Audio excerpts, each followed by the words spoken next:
हमने magnetic dipole करा था, याद है? मैग्नेटिक डाइपोल या बार मैग्नेट की बात करी थी, याद है या नहीं? बार मैग्नेट की वजह से हमने मैग्नेटिक फील्ड, मैग्नेटिक पोटेंशियल सारी बातें कर ली थी। ठीक, चलो अब थोड़ा सा एक और चीज देखते हैं बेटा। हमने कहा था बार मैग्नेट अगर है हमारे पास तो इसके पास दो पोल्स होते हैं, एक -m magnetic pole strength of south pole plus m magnetic pole strength of north pole. Yes और नो? ऐसे ही कहा था हमने कि नहीं कहा था भाई? -m प्लस m क्या है? पोल स्ट्रेंथ्स हैं।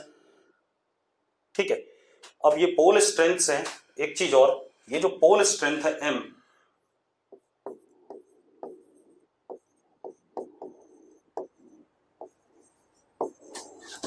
Depends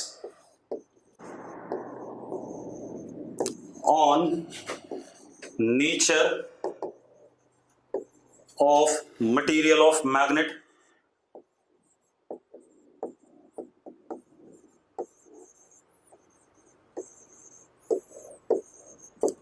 and cross section area of magnet। ठीक है भाई, इतनी बात बोली थी कि नहीं बोली थी? चलो, और हमने जो मैग्नेटिक डाइपोल मोमेंट बताया था वो साउथ से नॉर्थ बताया था m वेक्टर। ठीक है, इतनी बात। साउथ से नॉर्थ बताया था कन्वेंशनल डायरेक्शन, और m का मैग्नीट्यूड होता था pole strength into length of bar magnet. Yes और नो?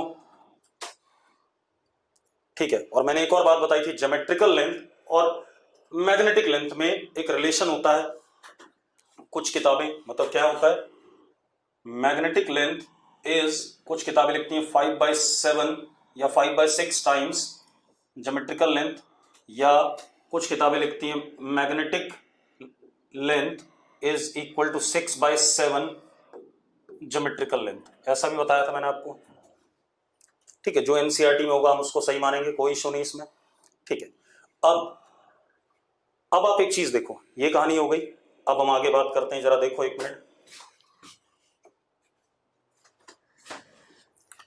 हमारे पास ये एक बार मैग्नेट है,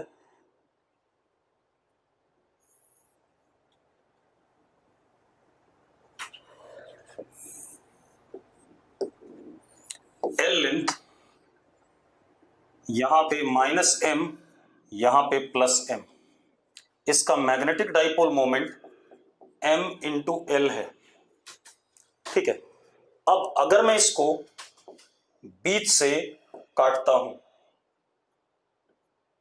बिल्कुल बीच से ऐसे काटता हूं, ठीक है, बीच से ऐसे काटता हूं तो ये दो बराबर हिस्सों में टूट गया। एक हिस्सा पकड़ा हमने,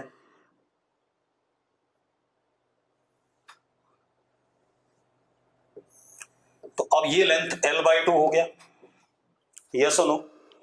l/2 हो गया कि नहीं हो गया? ठीक है, l/2 हो गया। दूसरी चीज, अगर मैं यहां पर काटता हूं, क्योंकि magnetic monopole does not exist, तो अगर मैं यहां काटता हूं तो इधर आ जाएगा +m और इधर आ जाएगा -m।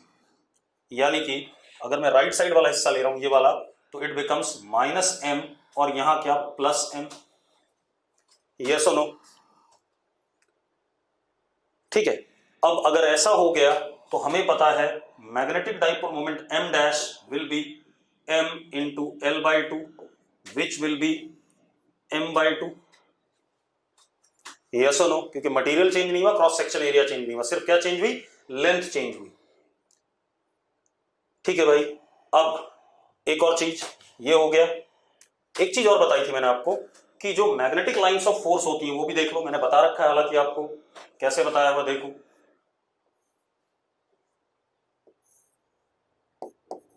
बार मैग्नेट की मैग्नेटिक लाइंस ऑफ फोर्स भी मैंने आपको बताई हुई है।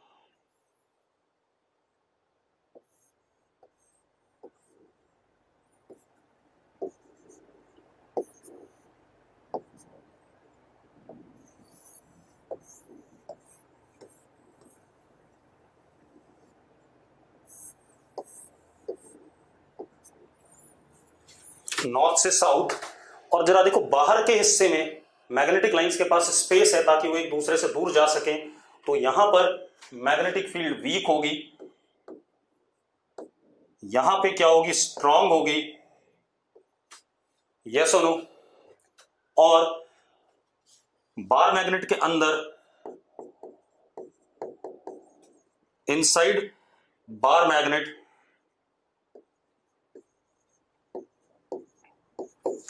B vector is directed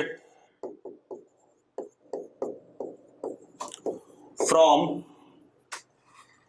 south to north, यानी कि magnetic lines of force are directed from south to north, yes और नो। लेकिन outside bar magnet,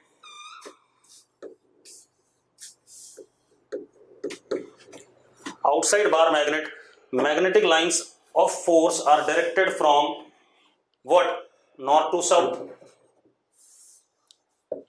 Outside bar magnet, MLOF are from north to south. yes or no, इतनी बात बताई हुई कि नहीं बताई हुई आपको? चल ठीक है, अब जरा देखो एक minute,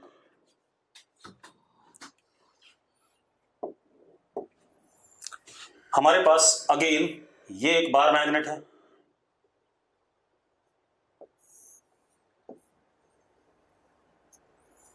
L length minus M plus M, इसका मैग्नेटिक डाइपोल मोमेंट मुझे दे दिया गया एम इंटू एल। अब मैंने इसको क्या करा बेटा, देखो जरा, मैंने इसको ऐसे काटा, हाफ हाफ,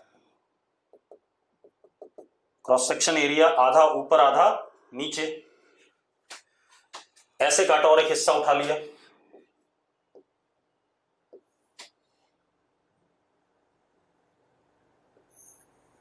लेंथ एल। अब मुझे बताओ पोल स्ट्रेंथ कितनी हो गई, पोल स्ट्रेंथ कितनी हो गई, हाफ हाफ काटा बेटा, a/2 and this is a/2, तो एरिया ऑफ क्रॉस सेक्शन आधा हो गया, तो पोल स्ट्रेंथ यहां हो गई -m/2 और यहां क्या, +m/2, यस और नो। तो अब जो मैग्नेटिक डाइपोल मोमेंट आया m dash, that would be equal to how much, m/2 into l, that means m/2। कोई दिक्कत है इसमें? अगला देखो बेटा, हमारे पास ये एक बार मैग्नेट है, ध्यान से देखना,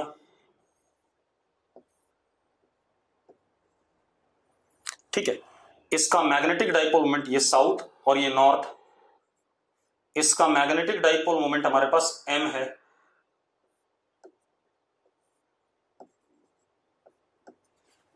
अब मैंने इसको क्या करा, सेम बार मैग्नेट को एक सेमी सर्कुलर शेप दे दिया,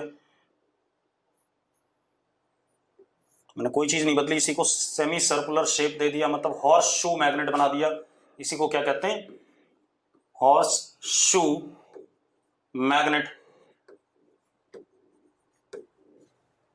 ठीक है, इतनी बात।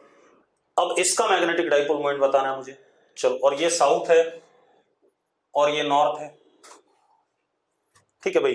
अब जरा देखो एक मिनट, यहां पे अगर लेंथ l थी तो ये कंप्लीट जो सरकमफ्रेंस है या जो इसका perimeter, that would be l। अब जरा देखो जो रेडियस आएगा pi r is equal to l, तो r is equal to l upon pi, yes और no, r is equal to l upon pi. अब जरा देखो मैग्नेटिक डाइपोल मोमेंट इधर की तरफ डायरेक्टेड होगा, साउथ से नॉर्थ, m डैश, और m डैश होगा कितना, चेक करो भाई, m dash is equal to, pole strength तो बदली नहीं क्योंकि हमने एरिया ऑफ क्रॉस सेक्शन नहीं चेंज करा, m dash is equal to m into 2r, yes और नो, जल्दी बताओ भाई, साउथ और नॉर्थ के बीच में डिस्टेंस कितना है, 2r है, ठीक है, तो m dash is equal to m 2l upon pi, ठीक है। अब जरा देखो m किसके बराबर था, m इंटू एल के बराबर, तो कितना हो गया बेटा जरा देखो, 2/पाई इंटू एम। बन गया कि नहीं बन गया भाई, जल्दी बताओ। ठीक है, अब जरा देखो एक मिनट, अगला देखते हैं।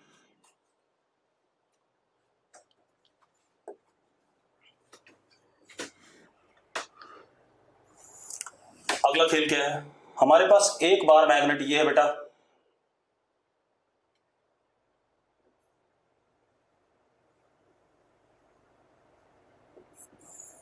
L length minus M plus M, same configuration का एक और बार मैग्नेट है,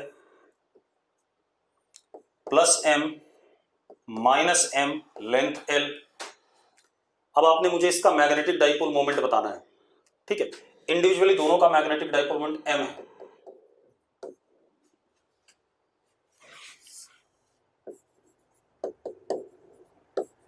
अब जरा देखो बेटा, अब ध्यान से देखना, अगर मैं डायरेक्शन देखूं मैग्नेटिक डाइपोल मोमेंट की, तो नीचे वाले हॉरिजॉन्टल वाले मैग्नेटिक डाइपोल मोमेंट की डायरेक्शन इधर है एम, और इसकी ऐसे है एम। अगर अलग अलग देखें दोनों को, यस और नो, जल्दी बताओ भाई, ऐसा ही है या नहीं है? अगर ऐसा है तो रिजल्टेंट क्या आएगा बेटा,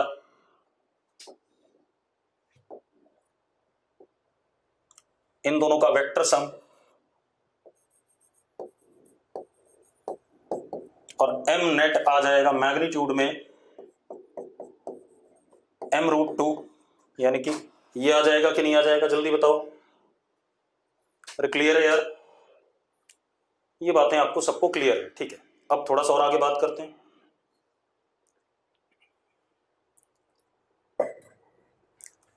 अदिति नहीं क्लियर है, क्या नहीं क्लियर अदिति, बता दे जरा, समझा मुझे, डायरेक्शन बता दो। अरे बेवकूफ लड़की, ये साउथ है ये नॉर्थ है, तो एम वेक्टर इसका इधर, ये साउथ है ये नॉर्थ है, तो इसका एम वेक्टर ऊपर। अब दो वेक्टर का सम भाई।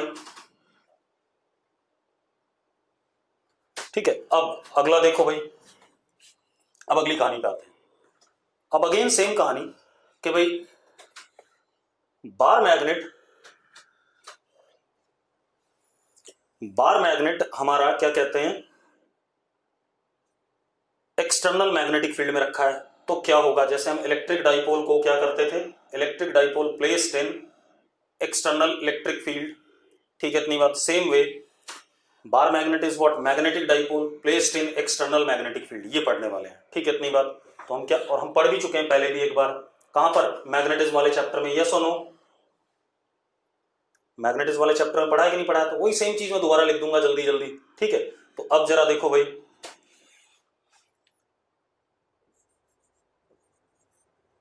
मैग्नेटिक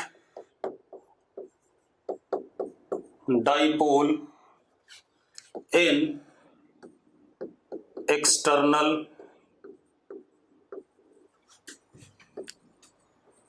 मैग्नेटिक फील्ड, और कोई डेरिवेशन नहीं करूंगा, जैसा मैंने इलेक्ट्रोस्टैट में करा था वैसे ही लिख दूंगा, या जो पहले करा हुआ दोबारा से। ठीक है, अब magnetic dipole in external magnetic field, case 1, bar magnet in uniform magnetic field. अब जरा देखो भाई, यूनिफॉर्म मैग्नेटिक फील्ड में है बेटा, जरा ध्यान से देखना। तो हमें पता है, अगर मैग्नेटिक फील्ड ये बी है ऐसे, और यहां पर कोई पोल है प्लस एम, तो इस पे जो मैग्नेटिक फोर्स लगेगा that is M into B. Simple, जैसा वहां पर होता था पॉजिटिव चार्ज पे in the direction of field. अरे पॉइंट चार्ज ही मान के तो करा तुमने पोल स्ट्रेंथ को, यस और नो? ठीक है, अगर माइनस एम है और बी ऐसा है, तो इस पे फोर्स उल्टा लगेगा, बी के minus M B vector, yes और नो? तो इससे साफ साफ क्लियर हो रहा है। अब जरा देखो एक मिनट, इससे साफ साफ ये कहानी क्लियर होती है कि अगर हमारे पास कोई बार मैग्नेट है और वो यूनिफॉर्म मैग्नेटिक फील्ड में रखा है, या मैग्नेटिक डाइपोल बी यूनिफॉर्म तो हम क्या कहते हैं, magnetic force will be zero. ऐसा पढ़ा भी था हमने जब हमने पढ़ा था current carrying loop in uniform magnetic field will experience zero magnetic force, yes और नो। ठीक है, चलो अब देखते हैं भाई,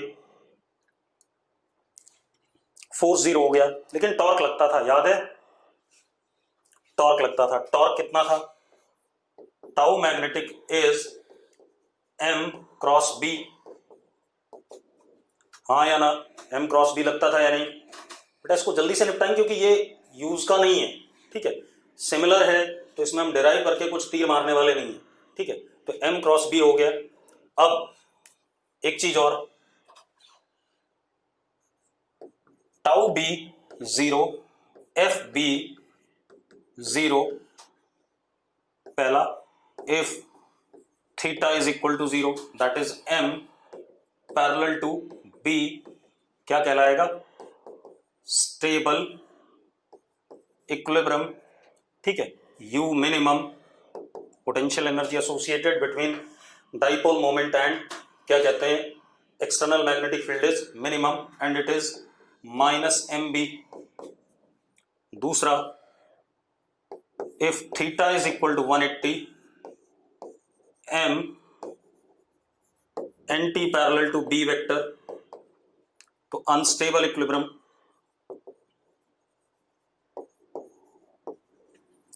you maximum that is plus M B. अब किसी भी मोमेंट पे potential energy associated is minus M dot B. अगर आपको चेंज इन पोटेंशियल एनर्जी चाहिए, U final, U at theta final minus U at theta initial, तो that would be minus M, या चलो वेक्टर में नहीं लिखते ऐसे लिख देते हैं, minus M B cos theta final minus M B cos theta initial. Yes और नो, यस और नो, जल्दी बताओ भाई, इतनी बात हो गई। अब ये हो गया एक्सटर्नल मैग्नेटिक फील्ड, यूनिफॉर्म वाले में खेल खत्म। अब आते हैं हम नॉन यूनिफॉर्म में।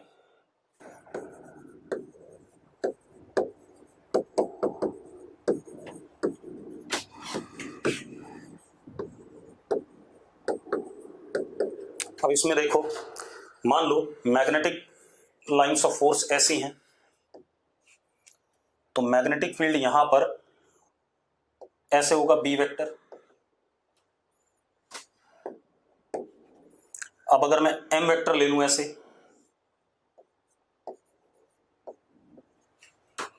बार मैग्नेट ऐसे रखा है, छोटा सा ही होगा फील्ड के रिस्पेक्ट में। अब जरा देखो, एफ बी मे और मे नॉट बी जीरो, दोनों चीजें हैं भाई, ये हमने वहां भी पढ़ा था, शायद याद हो अगर आपको, यस और नो। दूसरा, टाउ बी मे और मे नॉट बी जीरो, लेकिन एक बात क्लियर है, potential energy associated at this position will be minus M dot B, क्योंकि इस छोटे से मैग्नेटिक डाइपोल मोमेंट के लिए मैग्नेटिक फील्ड इस पोर्शन की यूनिफॉर्म मानी जाएगी। अब अगर मुझे फोर्स निकालना है तो force, magnetic force is minus B U by D are.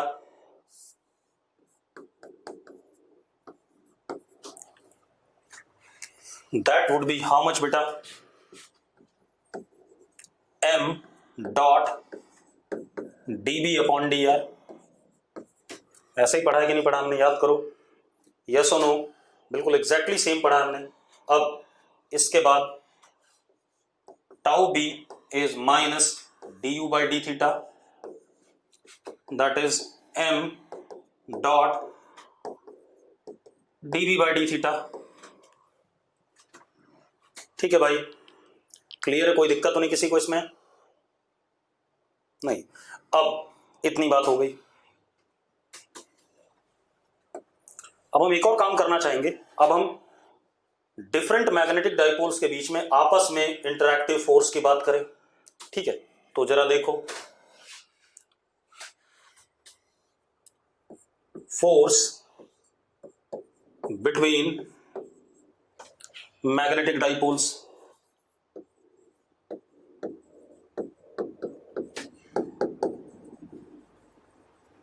Force between magnetic dipoles. अब जरा देखो, एक मैग्नेटिक डाइपोल ये है, मतलब इसमें बहुत सारे केसेस होंगे, 2-3 एग्जांपल ले रहा हूं। M1, इससे R दूरी पे एक दूसरा है, यहां पर बिल्कुल दोनों एक दूसरे के पैरेलल है, मैं ये वाला केस ले रहा हूं।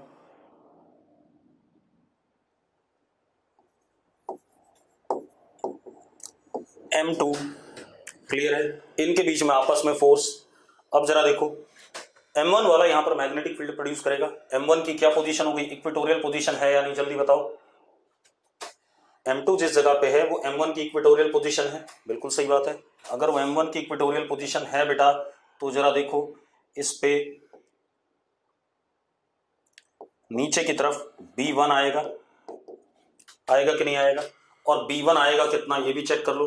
B1 is μ0/4 r³ into M1, yes और नो।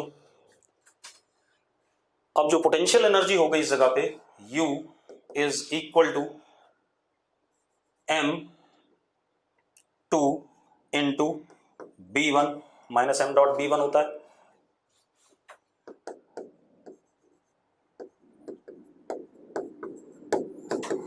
एंगल 180 डिग्री है, यस और नो, यस और नो, जल्दी बोलो बेटा, समय नहीं है। अब इसी को डिफरेंशिएट कर देते हैं बेटा, तो U, पहले U लिख ही देते हैं, μ0 M1 M2 अपॉन 4 r³। अब जरा देखो, F is equal to minus du/dr। अब जरा देखो, माइनस du/dr करते हैं तो इसका माइनस और एक इसका माइनस प्लस हो जाएगा। 3 μ0 M1 M2 upon 4 r⁴। Yes और नो। अगर पॉजिटिव आता है तो ये रिपल्सिव फोर्स होगा, आप चेक कर लेना ये फोर्स कैसा आएगा, रिपल्सिव, ठीक है। अब ये कहानी आ गई। सेम वे अगला देखते हैं भाई,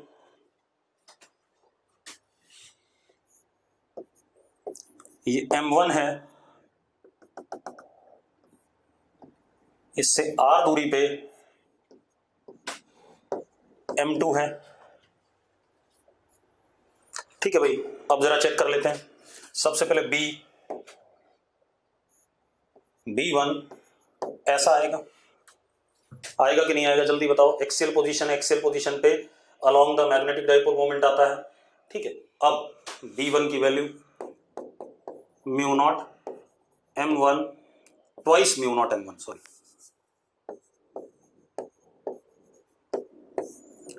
4 r³। अब अगर मैं U लिखता हूं तो U is minus M2.B1, it means U is equal to minus 2 μ0 M1 M2 upon 4 r³। कोई इशू है, कोई इशू है भाई, है किसी को इशू? नहीं है, ठीक है। अब हमारे पास फोर्स की बात कर लें। F magnetic is minus du/dr, एक माइनस ही एक माइनस ही और एक डेरिवेटिव का माइनस, 3 माइनस तो नेगेटिव, कितना आ गया, -6 μ0 M1 M2 अपॉन 4 r⁴। देखो मेडिकल में जो सवाल आता है या जेईई मेंस में जो सवाल आता है वो ये बोलता है कि दो मैग्नेटिक डाइपोल्स के बीच में फोर्स किसके प्रोपोर्शनल होगा, तो 1/r⁴। क्लियर है, ठीक है। चलो इतनी बात हो गई, अब आगे बात करते हैं, एक और कर लेते हैं फिर देखते हैं, एक और देख लेते हैं। हमारे पास मैग्नेटिक डाइपोल मोमेंट M1 एक जनरल सा कर लेते हैं, थीटा एंगल पे R दूरी पर, यहां पर M2 है अलोंग R, ठीक है, दोनों के बीच में फोर्स बताना है। अब आप एक काम करो,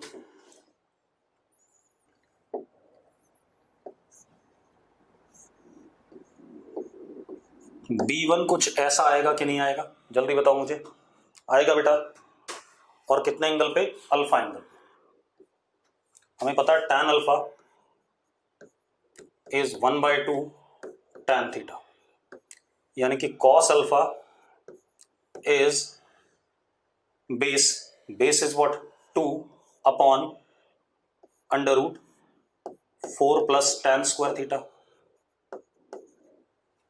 यस और नो, यस और नो। चलो अब जरा देखो, यानी कि cos अल्फा इज, इसको 1 प्लस tan स्क्वायर थीटा लिखने पे 3 प्लस sec स्क्वायर थीटा हो जाएगा। ठीक है, 3 प्लस sec स्क्वायर थीटा, तो ये आ जाएगा 2 cos theta upon 1 under root 1 plus 3 cos square theta. लिख सकता हूं ऐसा कि नहीं लिख सकता हूं, जल्दी बता दो मुझे। लिख सकता हूं भाई, चेक कर लो। cos अल्फा को ये लिख सकता हूं या नहीं लिख सकता हूं। अब आप एक काम करो, potential energy -m2 dot B1, तो U is equal to -m2 B1। चलो B1 का मैग्नीट्यूड भी लिख लें, पहले लिखा नहीं हमने। B1 is equal to mu naught m1 upon 4 pi r³ under root 1 plus 3 cos square theta. लिख सकते हैं या नहीं, जल्दी बताओ मुझे। लिख सकते हैं भाई, ठीक है। एक बालक ने बोला दोबारा बता दो। क्या दोबारा बताना है भाई? कौन था ये जिसने बोला दोबारा बता दो? रुक जाओ, मैं चैट बॉक्स चेक कर लूं। छवि गुप्ता टैन, अरे लड़की, ये तो मैंने डिराइव कराया हुआ था इलेक्ट्रोस्टैट में, कराया था। अब टैन अल्फा अगर पता है तो मैं कॉस अल्फा तो निकाल सकता हूँ यार। अगर ये नहीं करोगे तो मरो सबके सब। मैं क्या कर सकता हूँ इसमें? 12th क्लास में हो यार तुम लोग, मतलब टैन अल्फा से कॉस अल्फा निकालने में दिक्कत आ रही है। इतना तो मत कर छवि, खुद देख क्या निकलेगा, कैसे निकलेगा। अबे परपेंडिकुलर अपॉन बेस लिखा है तो बेस अपॉन हाइपोटेन्यूज करना होता है। अब हाइपोटेन्यूज लिख दिया, इसको मैंने इस tan 1 प्लस tan स्क्वायर को मैंने सेक स्क्वायर लिख दिया, तो 3 प्लस सेक स्क्वायर थीटा आ गया। अब 3 प्लस सेक स्क्वायर थीटा में सेक स्क्वायर को मैंने क्या लिखा? 1 अपॉन कॉस स्क्वायर लिखा। सॉल्व करके ये आ गया सारा का सारा। थोड़ा तो मतलब कैलकुलेशन तो करो। कैलकुलेशन का पार्ट मेरे हाथ में डालोगे तो बहुत गलत बात है। अब अगर मैं लिखता हूं बेटा तो जरा देखो क्या होता है। 2 mu naught m1 m2 cos theta, मैंने सारी वैल्यूज डाल दी, अपॉन 4 पाई r³। ये आता भी चेक करो, ये वाली टर्म कट जाएगी। यस और नो, यस और नो। ठीक है, अब इसको डिफरेंशिएट कर दो भाई, सॉरी माइनस साइन। ठीक है, अब जरा देखो, अब अगर हम फोर्स की बात करें तो F is equal to minus du/dr। एक माइनस ये, एक माइनस ये, एक डेरिवेटिव का माइनस, तो 3 माइनस, तो FB is -6 mu naught m1 m2 cos theta upon 4 pi r⁴। अब यहां थीटा पे डिपेंड करेगा कि अट्रैक्टिव होगा या रिपल्सिव होगा। अगर थीटा क्या कहते हैं हमारा अक्यूट है तो ये नेगेटिव आएगा, नेगेटिव आएगा तो अट्रैक्टिव फोर्स होगा। और अगर थीटा ऑब्ट्यूज है तो ये क्या आएगा? पॉजिटिव आएगा, तो रिपल्सिव फोर्स हो जाएगा। यस और नो? ठीक है, चलो, तो this is finishes of what dipole की कहानी। अब हम थोड़ा सा अलग बात करेंगे। हमने जितना डाइपोल के बारे में पढ़ना था पढ़ लिया। अब अलग बात क्या करेंगे बेटा, ध्यान सुनो।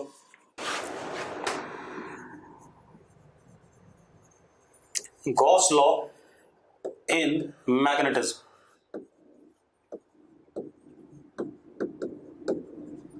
ठीक है, अब मेरी बात ध्यान सुनना।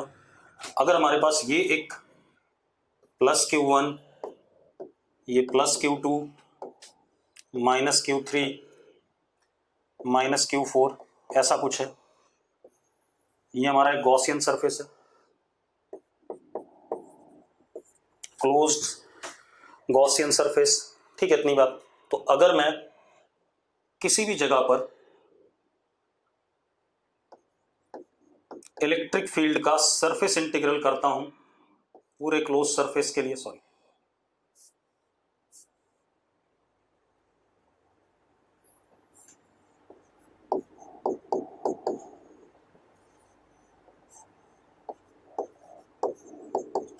तो हमें पता है E dot D S is equal to Q enclose upon epsilon naught. ठीक है भाई। अब श्यामलाल बताएगा ये E किसकी वजह से है, ये इलेक्ट्रिक फील्ड किसकी वजह से? श्यामलाल सारे की वजह से, बिल्कुल सही कह रहा है भाई श्यामलाल। ठीक है, तो सबकी वजह से है। अब जरा देखो ये आ गया। अब अगर मैं मैग्नेटिक फील्ड की बात करूं, गॉस लॉ फॉर मैग्नेटिज्म, ठीक है, तो जरा देखो एक मिनट, आप एक कोई भी सिस्टम ले लो, आपने एक बार मैग्नेट लिया सपोज, ये -m ये +m, हमें पता है मैग्नेटिक लाइंस, ये इधर प्लस कर दो, sorry,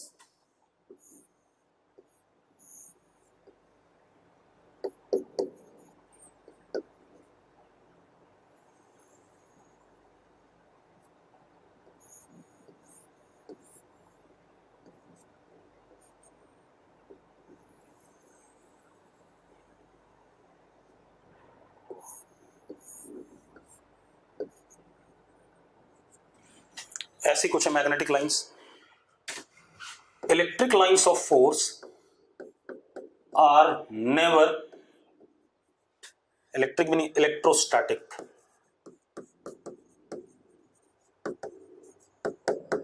lines of force are never in form of close loops,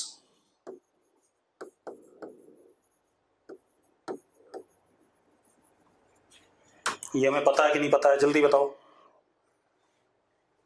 लेकिन magnetic lines of force are always in form of closed loops, yes और नो, यस और नो। अब जरा देखो, अब मैं एक गॉसियन सरफेस बना रहा हूं बेटा, ध्यान से देखना।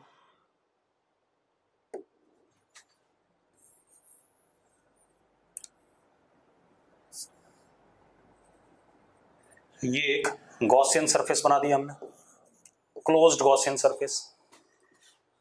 अब अगर मैं B डॉट ds देखूं, जरा देखो, इस जगह पे B कुछ ऐसा हो गया और ds कुछ ऐसा हो गया। अगर मैं B dot ds for the close loop देखूं, किसके बराबर आएगा, जल्दी बताओ मुझे, किसके बराबर आएगा? बेटा जितनी लाइनें एंटर कर रही हैं उतनी लाइनें बाहर निकल रही हैं। आप देखो, यहां से 2 लाइनें एंटर करी, यहां से 2 लाइनें बाहर निकली कि नहीं निकली? ठीक है, तो दिस वुड बी 0, यस और नो। आपको कोई भी अरेंजमेंट, करंट कैरिंग एलिमेंट वाला, मूविंग चार्ज वाला, जिसकी वजह से मैग्नेटिक लाइंस लेनी है, एक क्लोज गॉसियन सरफेस बनाना और B डॉट ds करके देखना, 0 ही आएगा। ठीक है, तो हम ये कह सकते हैं कि surface integral of magnetic field for close surface is always 0। Nakul कह रहा है, नहीं, एक बच्चे ने लिखा कैसे, कौन है भैया कैसे वाला, एक मिनट चेक कर लूं मैं।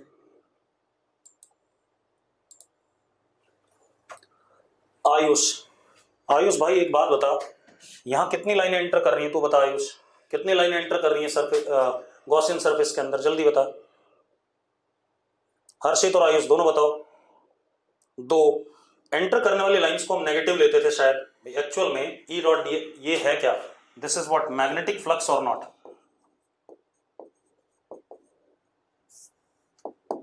अभी लिखना नहीं, कुछ बता रहा हूं, ये मैग्नेटिक फ्लक्स और इसको हम कहते थे इलेक्ट्रिक फ्लक्स, याद हो तो।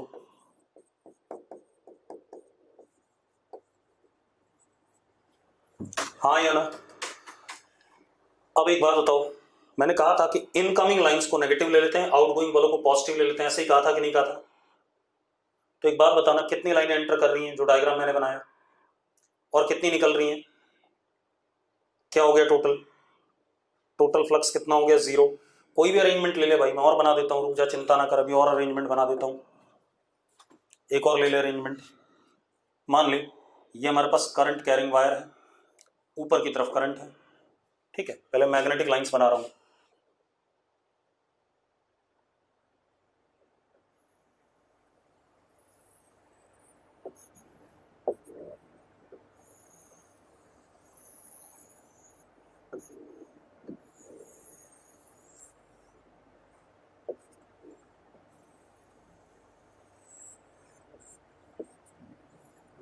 ऐसी होंगी। अब मैंने गॉसियन सरफेस बना दिया भाई, देखो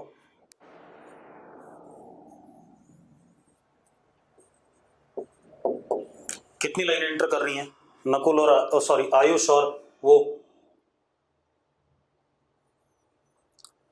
दो एंटर कर रही हैं और दो निकल भी रही हैं, तो टोटल फ्लक्स कितना हो गया, 0।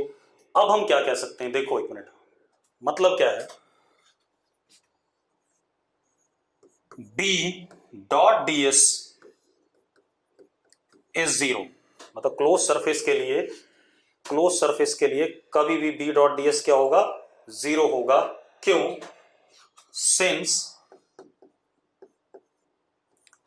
MLOF are always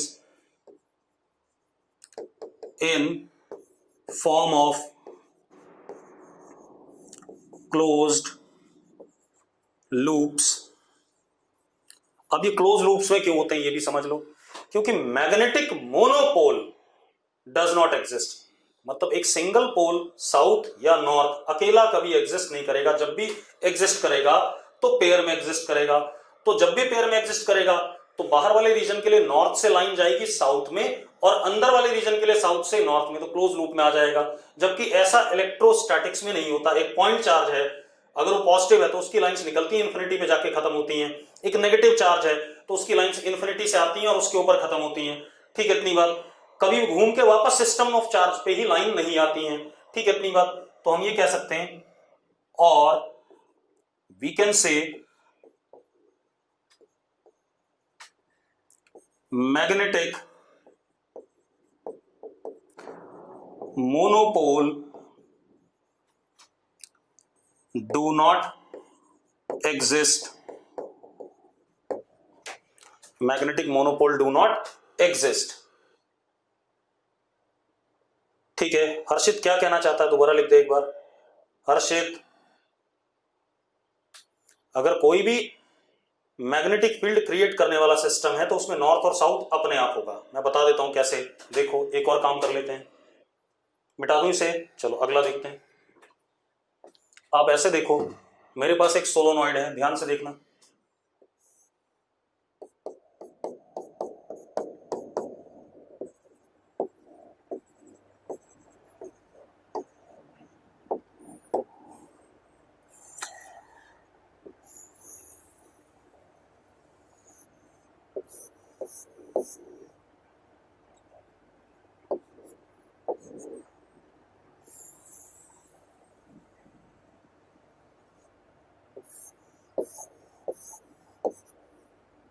तो ये नॉर्थ हो गया और ये साउथ हो गया। Solenoid can also behave as what, bar magnet, yes और नो। बाहर वाले रीजन के लिए नॉर्थ से साउथ और अंदर वाले रीजन के लिए क्या, साउथ से नॉर्थ। अब देखो जरा एक मिनट, अगर मैं इसमें भी कहीं पर क्या बनाता हूं,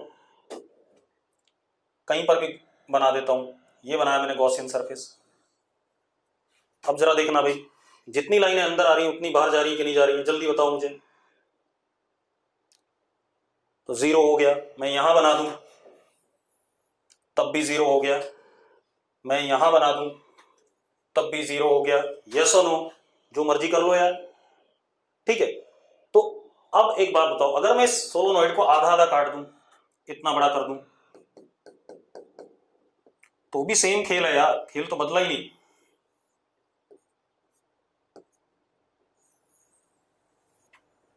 सेम ही खेल है या नहीं, पहले बताओ, यस और नो। तो नॉर्थ और साउथ को आप अलग कर ही नहीं पाओगे। अगर आप कुछ भी करते हो, नॉर्थ और साउथ कभी अलग नहीं होंगे, एक साथ आएंगे जरूर। क्लियर है भाई? अगर क्लियर है तो यस लिखो। हर्षित सही है, चलो अब हम आगे बात करते हैं। ये तो हो गई कहानी इनकी। अब सूर्य कह रहा है मैग्नेटिक फ्लक्स की वैल्यू कभी 0 आएगी। अबे यार, ये तो क्लोज सरफेस है ना, 3 डायमेंशनल एक क्लोज सरफेस है, तो एक प्लेन सरफेस ले ले तो मैग्नेटिक फ्लक्स कैसे 0 हो जाएगा भाई? एक बात बता, ये करंट कैरिंग वायर है, मैग्नेटिक लाइंस ये रही, सॉरी,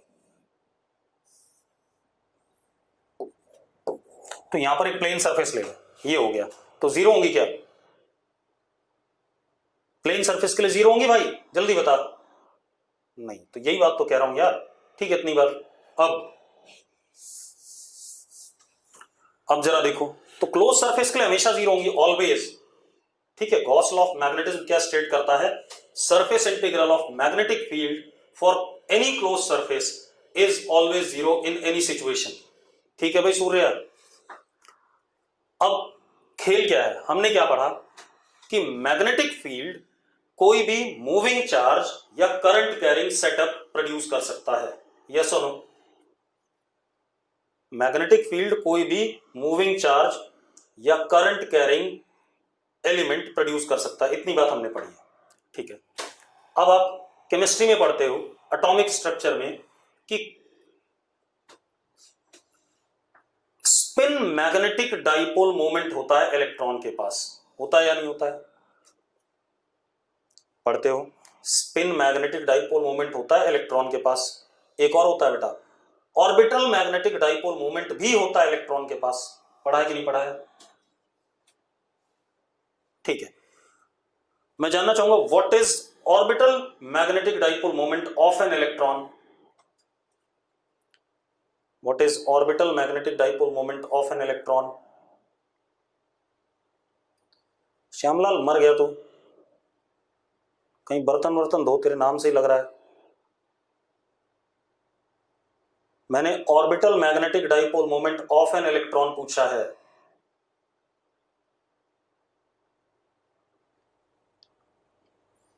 श्यामलाल सही में बर्तन धोने लायक है, किसी काम लायक नहीं। ये दुकान पे काम कर, छोड़े सब।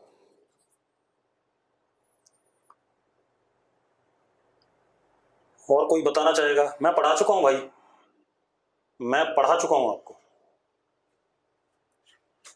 मैंने बताया था orbital magnetic dipole moment of an hydrogen like electron in an hydrogen like atom is quantised. पढ़ाया था मैंने, पढ़ाया हुआ है भाई। ठीक है, अब नई बात बनती है तो तुम गधे हो सारे के सारे। देखो, अगर हमारे पास कोई न्यूक्लियस है हाइड्रोजन लाइक, आर एन दूरी पर इलेक्ट्रॉन है, वो वी एन से घूम रहा है, mass of electron is M. ठीक है, तो मैंने आपको पढ़ाया हुआ है, जरा देखो, ये अगर ऐसे घूम रहा है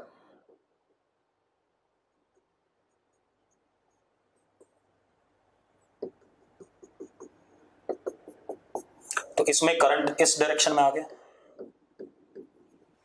आएगा कि नहीं आएगा? यस और नो? अगर ये ऐसे आएगा तो मैग्नेटिक डाइपोल, क्योंकि घूम रहा है, करंट आ गया, तो मैग्नेटिक डाइपोल मोमेंट यहां पर अंदर की तरफ होगा, एम एन। होगा या नहीं होगा, जल्दी बताओ। अब एम एन अंदर की तरफ होगा।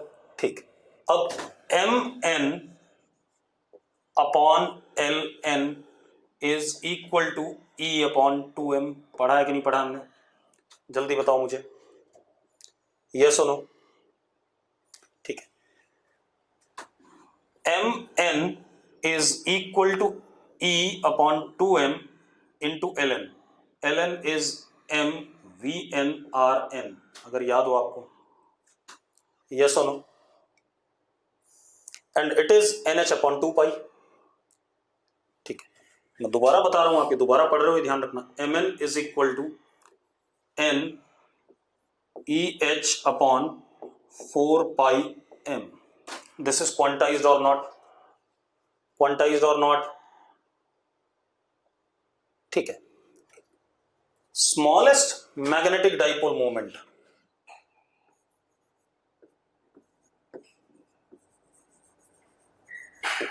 is EH upon 4 pi m called as 1 Bohr magneton।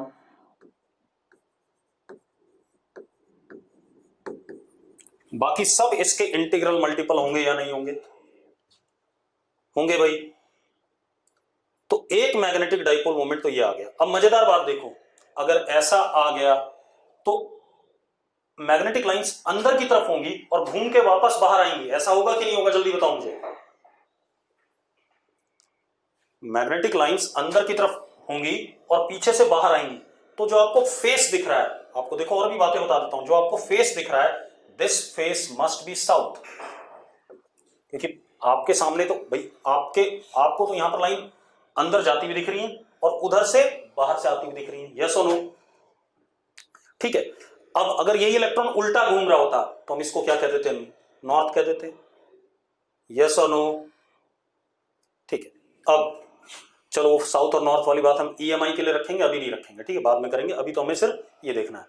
तो एक कारण तो एटम के अंदर मैग्नेटिक डाइपोल होने का पहला कारण तो यह है कि orbital motion of electron, south north में क्लियर नहीं कर रहा हूं मैं कभी, वो अगले चैप्टर में, अभी हमें इससे मतलब नहीं है, ठीक है।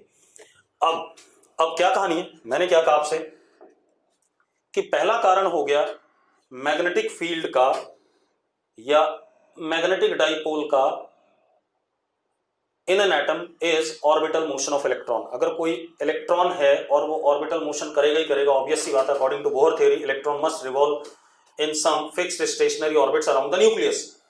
तो अगर वो ऑर्बिटल मोशन करेगा, देन ऑर्बिटल मोशन करने पर एक मैग्नेटिक डाइपोल मोमेंट जरूर क्रिएट होगा, ठीक है, इतनी बात, and that magnetic dipole moment will be quantised, ठीक है, इतनी बात, क्लियर है बात, and it would be NEH upon 4πm, ठीक है।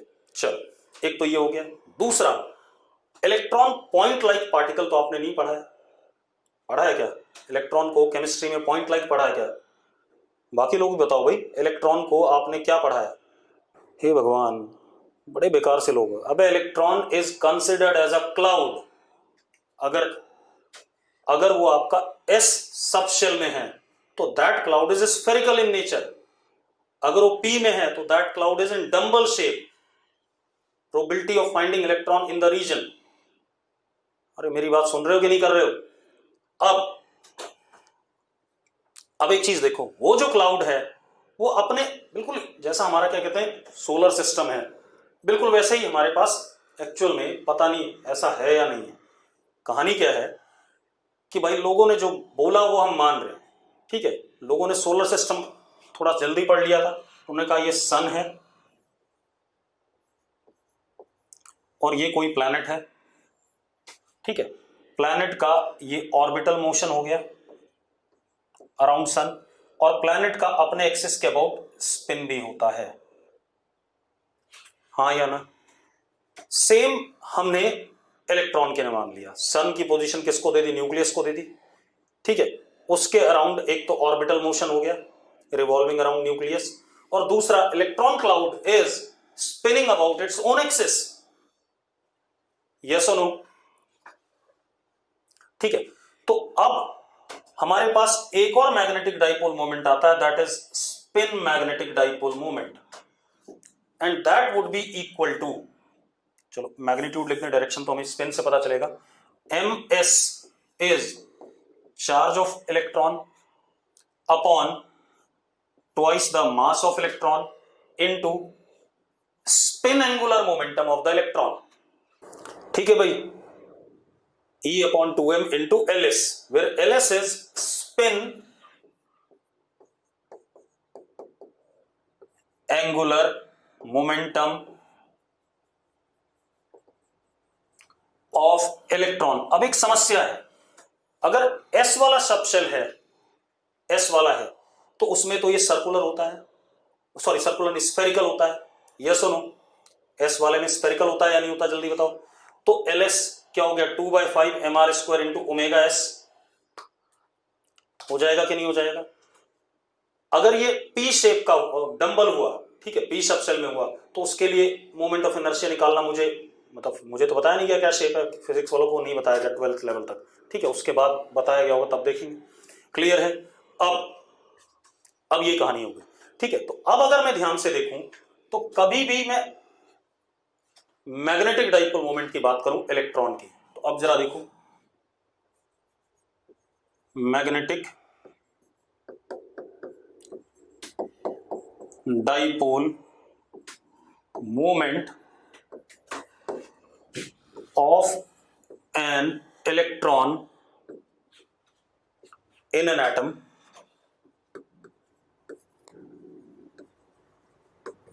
तो that can be written as m is equal to m orbital plus m spin. Yes और नो? दोनों मिला के होगा भाई, ठीक है, इतनी बात। अब एक और चीज, m ऑर्बिटल इज, क्योंकि नेगेटिव है तो बेटा माइनस साइन लगा देते हैं पहले से, minus e upon 2m into l orbital, and this is quantized, ठीक है। m orbital is minus n e h upon 2 pi m, चलो वेक्टर मत लगाओ, वेक्टर तुमने लगा दिया, सॉरी 4 पाई m।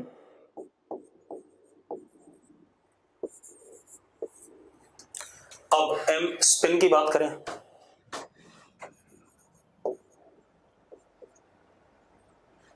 m स्पिन की जब बात करेंगे बेटा तो जरा देखो, यहां पर स्पिन की दो प्रोबेबिलिटी है, एक वो अपने एक्सिस के अबाउट एक डायरेक्शन में रोटेट करे या दूसरे डायरेक्शन में, समझ में आती है बात? अगर स्पिन कर रहा है वो ऐसे भी कर सकता है और ऐसे भी कर सकता है, तो दोनों लेंगे हम यहां पर, हमें नहीं पता, तो m spin will be minus e upon m, मैंने दोनों ले लिए, दोनों का सम कर दिया, इनटू व्हाट l स्पिन। ये कहानी आ गई, क्लियर है? क्लियर है भाई? अब मजेदार खेल, इन दोनों का वेक्टर सम है, इन दोनों का क्या है? वेक्टर सम, ये ध्यान रखना, ठीक है। अब इन दोनों का अगर वेक्टर सम है, बहुत ही बढ़िया चीज हो गई, ठीक है। इन दोनों का वेक्टर सम जो भी आएगा, जरूर नहीं कि ये दोनों पैरेलल या एंटी पैरेलल हो, मैं ये भी कह रहा हूं, इनके बीच में एंगल कुछ भी हो सकता है, MO और MS के बीच में, ठीक है, इतनी बात। MO और MS के बीच में कुछ भी एंगल हो सकता है, ये ध्यान रखना, ठीक है, इतनी बात। क्लियर है भाई? अगर मैं इसको ढंग से लिखूं तो this would be minus e upon 2m common, ठीक है, इतनी बात, LO प्लस ट्वाइस LS। लिखूंगा कि नहीं लिखूंगा, जल्दी बताओ मुझे, यस और नो? यहीं पर जी मैन इफेक्ट वगैरह आते हैं। अब अगर हम, जी मैन इफेक्ट क्या होता है, कोई मुझे लिखो जरा चैट बॉक्स में, what is Zeeman effect? What is Zeeman effect? कोई लिखना चाहेगा? अरे Zeeman effect electric field वाला नहीं होता है, सूर्य क्या है? स्प्लिटिंग। कौन सी स्प्लिटिंग? किसकी स्प्लिटिंग? कुछ भी लिखे जा रहे हैं, splitting of spectral lines of atom when placed in external magnetic field, यही होता है कि नहीं होता है? क्या डेफिनेशन है? Splitting of spectral lines when atom is placed in external magnetic field. इसका मतलब क्या, मुझे बता दो भाई, मैं भी जानना चाहूंगा, पढ़ तो रखा है सबने। देखो, अगर हमने किसी एक्सटर्नल मैग्नेटिक फील्ड में नहीं रखा, ठीक है, इतनी बात, तो magnetic dipole moment of an electron is this much, चुपचाप से ये है, ठीक है, इतनी बात। कुछ पर्टिकुलर एनर्जी होगी इलेक्ट्रॉन की, En। अब अगर हम इसको मैग्नेटिक फील्ड में रखते हैं, ध्यान सुनना, एक्सटर्नल मैग्नेटिक फील्ड में, तो मैग्नेटिक डाइपोल मोमेंट पे टॉर्क और फोर्स लगेगा कि नहीं लगेगा? इस M पे टॉर्क और फोर्स लगेगा कि नहीं लगेगा? जल्दी बता दो, लगेगा। टॉर्क और फोर्स लगने पर energy changes of electron, sorry मैं वेक्टर क्यों लिख रहा हूं, एनर्जी ऑफ इलेक्ट्रॉन En था, टॉर्क और फोर्स लगने की वजह से एनर्जी में हल्का सा क्या आ गया? चेंज आ गया। मतलब जो एनर्जी की लाइन थी, जिस जगह जिस वेवलेंथ के लिए थी, उससे थोड़ा सा क्या कर गई? चेंज कर गई। इसी को हम क्या कहते हैं? Splitting of spectral line. Energy में थोड़ा सा चेंज हो जाता है भाई। अगर इलेक्ट्रॉन, मतलब -13.6 इलेक्ट्रॉन वोल्ट एनर्जी है मान लो ग्राउंड स्टेट में, मैग्नेटिक फील्ड में रखा तो वो -13.600000 समथिंग हो सकती है, तो वो थोड़ा सा चेंज हमें क्या दे देगा? क्योंकि मैग्नेटिक डाइपोल मोमेंट अभी हमने पढ़ा है, अगर एक्सटर्नल मैग्नेटिक फील्ड में रखा है तो उस पर क्या लगेगा? टॉर्क या फोर्स लग सकता है, यस और नो? अरे बाकी लोग भी बोल दो यार, आदित्य डबास, साक्षी, मनकीरत, कुशिका, तिशा, कृतिका। क्लियर है? तो that is called as what? Zeeman effect. Same में स्टार्क इफेक्ट भी आता है, वही बताऊंगा अभी, अभी उसका काम नहीं है, अभी सिर्फ मैग्नेटिज्म की बात करनी है। अब इसके बाद देखो बेटा, इतनी बात हो गई। अब हम सबसे पहले क्या पढ़ेंगे, मैंने ये बता दिया आपको कि एटम में जो मैग्नेटिक डाइपोल मोमेंट आता है वो इलेक्ट्रॉन की वजह से आता है, और मैग्नेटिक डाइपोल मोमेंट जब एटम में आ गया इलेक्ट्रॉन के, ऐसा नहीं कि न्यूक्लियस की वजह से नहीं होता, वो हम न्यूक्लियर फिजिक्स वाले चैप्टर में पढ़ेंगे, ये भी ध्यान रखना। क्लियर है? ठीक है भाई, मैं क्या कह रहा हूं कि हम न्यूक्लियस की वजह से जो मैग्नेटिक डाइपोल मोमेंट आता है वो सारी बातें हम क्या कहते हैं, न्यूक्लियर फिजिक्स में पढ़ेंगे। अभी हम इलेक्ट्रॉन के साथ एसोसिएटेड है, एक्स्ट्रा न्यूक्लियर पार्ट के साथ में। ठीक है, इतनी बात। तो electron magnetic dipole moment produce कर रहा है, यानी कि मैग्नेटिक फील्ड भी प्रोड्यूस कर सकता है। मैग्नेटिक डाइपोल मोमेंट डस प्रोड्यूस मैग्नेटिक फील्ड, हमने पढ़ा हुआ है। ठीक है, इतनी बात। Also that magnetic dipole moment can experience magnetic force also या magnetic torque also when placed in external magnetic field। ठीक है, अब इतनी बात हो गई। अब हम ये क्लियर हो गया हमें कि इलेक्ट्रॉन्स की वजह से atom magnetic dipole moment produce कर रहा है, मैग्नेटिक फील्ड प्रोड्यूस कर रहा है। ठीक है, इतनी बात। As well as magnetic field को एक्सपीरियंस भी कर रहा है। अब हम मैग्नेटिक प्रॉपर्टीज ऑफ मटेरियल की बात करेंगे। ठीक है, कुछ मटेरियल की मैग्नेटिक प्रॉपर्टीज होती हैं। ठीक है, इन्हीं इलेक्ट्रॉन्स की वजह से उनकी बात करेंगे। तो लिखो जरा, अब लिखना पड़ेगा आपको, मैं बोर्ड पे नहीं लिखूंगा, लिखो magnetic properties of materials, magnetic properties of materials. अब लिखो जरा, पहली प्रॉपर्टी, इंटेंसिटी ऑफ मैग्नेटाइजेशन।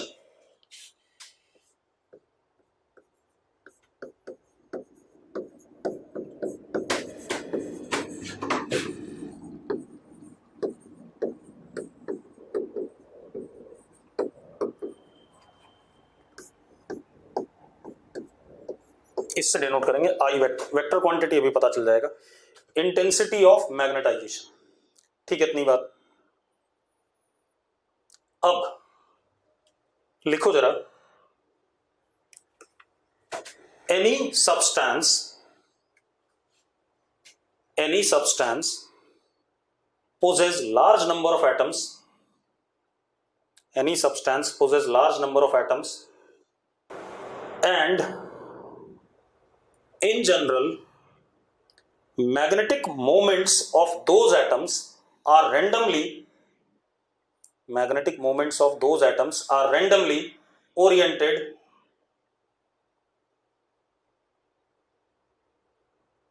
लिख लिया भाई, मैंने क्या कहा, any substance possess large number of atoms and in general magnetic moments of these atoms are randomly oriented. Therefore in general for any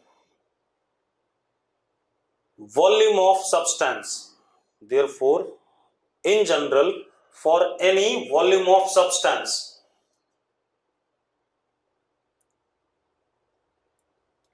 net magnetic dipole moment is zero. Net magnetic dipole moment is zero. मैंने अभी I define नहीं करा है, मैं कुछ और बता रहा हूं। कोई भी सब्सटेंस ले लो आप, आयरन, कॉपर, जो मर्जी वो ले लो, ये सब्सटेंस है मान लो, इसके अंदर लाखों करोड़ों 10⁻23 ऑर्डर के एटम्स हैं। यस और नो जल्दी बताओ भाई, इसके अंदर 10⁻23 ऑर्डर के एटम्स हैं। पहले एटम का मैग्नेटिक डाइपोल मोमेंट इधर, दूसरे का इधर, तीसरे का इधर, चौथे का इधर, पांचवें का इधर, छठे का इधर, सातवें का इधर, आठवें का इधर। मैं तो दिखा भी नहीं सकता जितने सारे हैं ये, इन सबके मैग्नेटिक डाइपोल मोमेंट्स हैं। क्लियर है इतनी बात? ये रैंडमली ओरिएंटेड है। अगर रैंडमली ओरिएंटेड है, वेक्टर क्वांटिटी होती है मैग्नेटिक डाइपोल मोमेंट, तो summation of M vector of atoms for any volume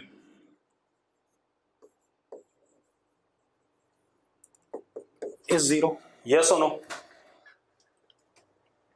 yes और नो। अरे यार जैसे हम कहते हैं कि आइडियल गैस में एटम्स और मॉलिक्यूल्स रैंडमली इधर उधर दौड़ भाग कर रहे होते हैं तो एवरेज वेलोसिटी क्या हो जाती है, जीरो हो जाती है।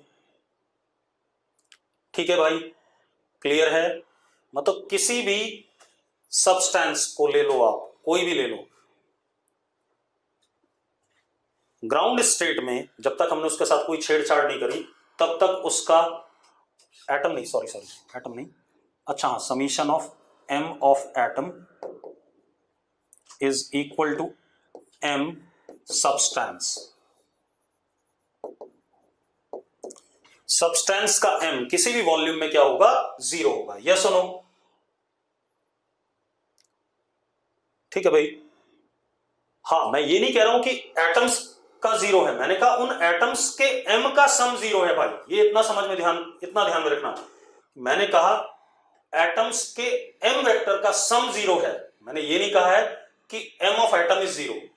वो भी एक केस है कि सारे एटम्स का एम ही जीरो हो जाए तो साला एम ऑफ सब्सटेंस तब भी जीरो आ जाएगा, यस और नो। वो भी होता है एक सब्सटेंस के लिए, अभी पढ़ेंगे डायमैग्नेटिक सब्सटेंस में। ठीक है, इतनी बात क्लियर है। तो m of substance in ground state is always zero because m vector of atoms are randomly oriented, तो किसी भी वॉल्यूम के लिए सब्सटेंस के अंदर m of substance will remain zero। अब इसके बाद अब मैं I डिफाइन कर रहा हूं आपको, ठीक है, लिखो जरा। when substance is placed in external magnetic field, अब इसी सब्सटेंस को मैंने एक्सटर्नल मैग्नेटिक फील्ड में रख दिया। When substance is placed in external magnetic field, ठीक है, इतनी बात। अब एक बात बताओ, जब इस सब्सटेंस को हम एक्सटर्नल मैग्नेटिक फील्ड में रखेंगे तो आपने एक चीज पढ़ी है, अगर ये m वेक्टर है, मैग्नेटिक डाइपोल है, और ये b है एक्सटर्नल, तो ये m क्या चाहता है, b के पैरेलल आना चाहता है कि नहीं आना चाहता, जल्दी बताओ। ठीक है, यानी कि when substance is placed in external magnetic field, then magnetic dipoles of atoms try to align along b vector external। ठीक है, तो लिखो जरा, हमने क्या लिखा, when substance is placed in external magnetic field, ठीक है, इतनी बात,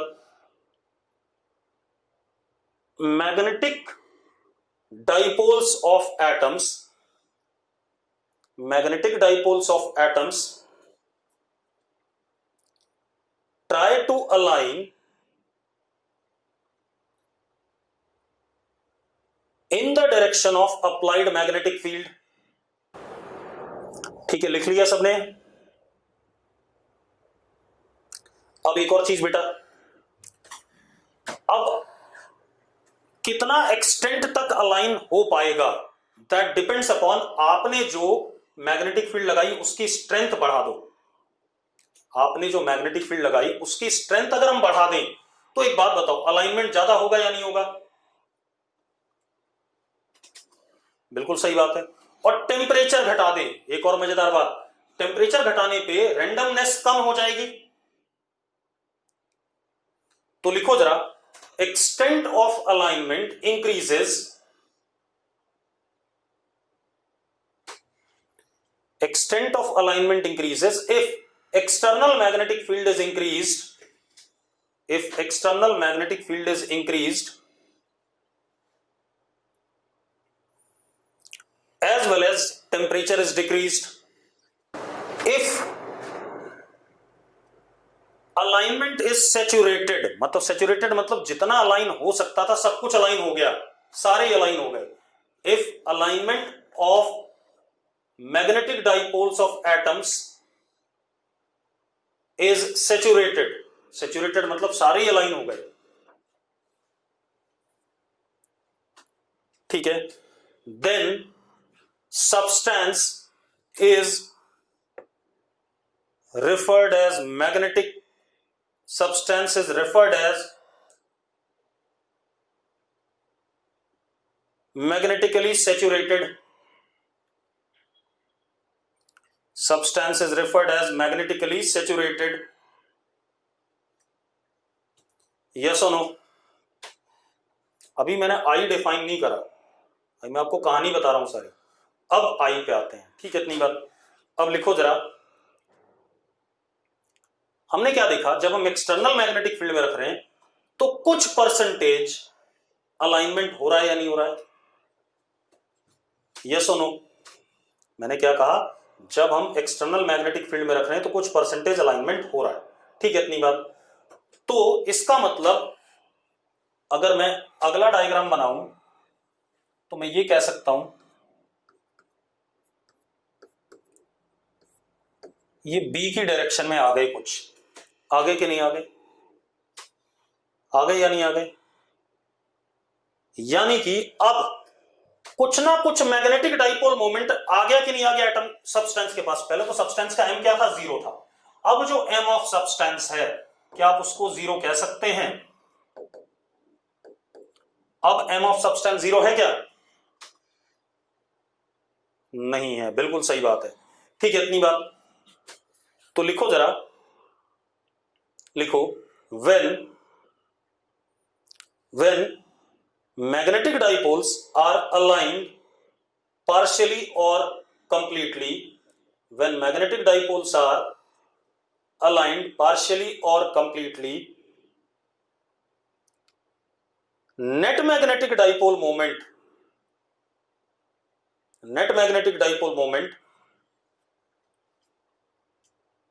for substance exist in the direction of applied magnetic field.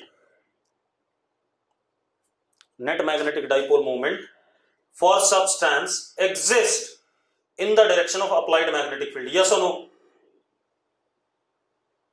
Yes or no? जल्दी लिखो भाई, ठीक है। अब I की डेफिनेशन क्या है? I is equal to magnetic dipole moment of substance per unit volume, ये डेफिनेशन है, magnetic dipole moment of substance per unit volume. Yes और नो? डायरेक्शन इसका magnetic dipole moment of substance के along आ जाएगा, जो बाद में आया, मतलब एक्सटर्नल बी के, मतलब I is parallel to B external. Yes और नो? ठीक है भाई, इतनी बात हो गई, ठीक। M of substance upon V. अब इसकी कहानी देख लेते हैं बेटा। आई इज इक्वल टू, अगर मैं एम ऑफ सब्सटेंस देखूं तो it can be written as, मतलब मैंने इसमें इतना सा हिस्सा पकड़ा, मान लो ये वॉल्यूम पकड़ा, तो ये माइनस एम, ये प्लस एम, कुछ इस टाइप का। तो मैं इसको लिख सकता हूं इस रीजन में pole strength into length upon volume, A into L. लिख सकता हूं या नहीं लिख सकता हूं, जल्दी बताओ मुझे, यस और नो? एल से एल कट गया, इसीलिए मैं कह रहा था जो पोल स्ट्रेंथ है that is proportional to area.